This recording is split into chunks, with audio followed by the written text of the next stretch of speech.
हे सकाळी 8:30लाच ऑफिसला निघून जातात. म्हणून टिफिनकरिता झटपट आणि टेस्टी भाजी बनवायचेच माझे प्रयत्न असतात. त्याकरिता आज मी आलू वाटाण्याची भाजी बनवत आहे.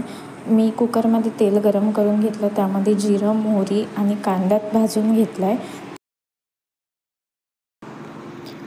कांदा चांगला शिजला, थोडा रंग आला की यामध्ये अद्रक लसूणची पेस्ट टाकते. अद्रक लसूणची पेस्ट पण थोडी चांगली शिजू देते.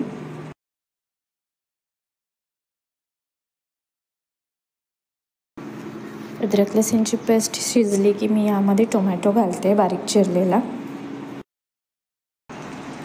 टोमॅटो परतून घेतला आणि त्यामध्ये मसाले टाकले. लाल तिखट, हळद, धने पावडर आणि गरम मसाला.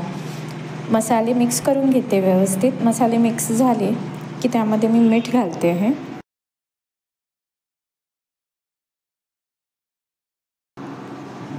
आणि सोबतच थोडी कसुरी मेथी.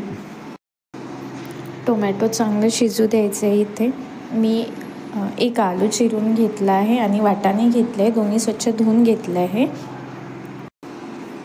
हे मी आता मसाल्यामध्ये टाकून परतून घेते.